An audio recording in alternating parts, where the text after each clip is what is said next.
Oh, wow. He's not really going from some Dragon Ball game to Citizen Kane, is he?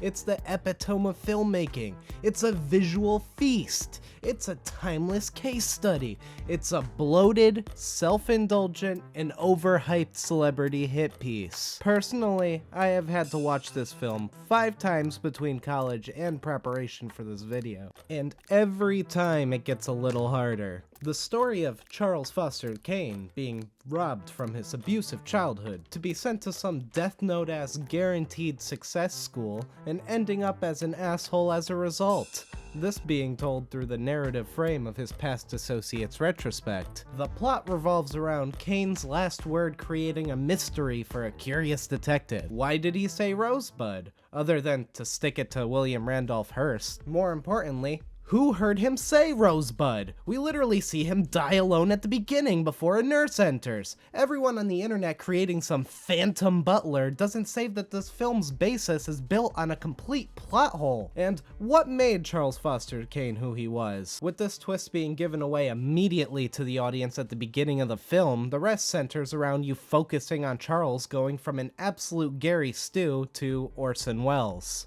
Action, please. Ah, the French.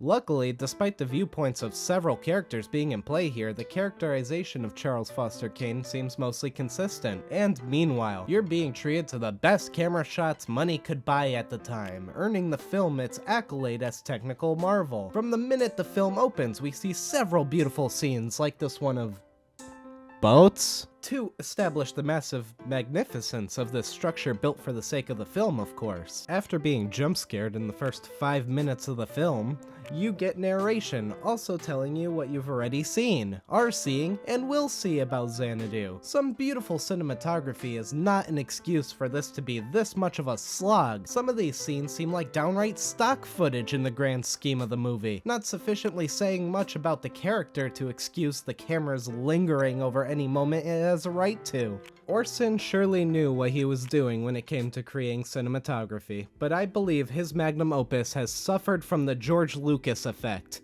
The innovative mise-en-scène and the environmental storytelling, as well as great character work having to play alongside pointless lingering shots and strange attempts at humor that could have been cut out. And of course, the pretentious title that leads to that one guy saying at the end, "I guess Kane was a citizen all along." With my synopsis ending there, in case anyone wants to view the film in its whole 2-hour bestial majesty, but this film is overhyped as shit. I respect Citizen Kane all the same, as if it wasn't easily forced into academia alongside the last episode of The Sopranos and a handful of French art films. But I think it was rather mid. The best version of Citizen Kane you could see is unironically the skit from Family Guy.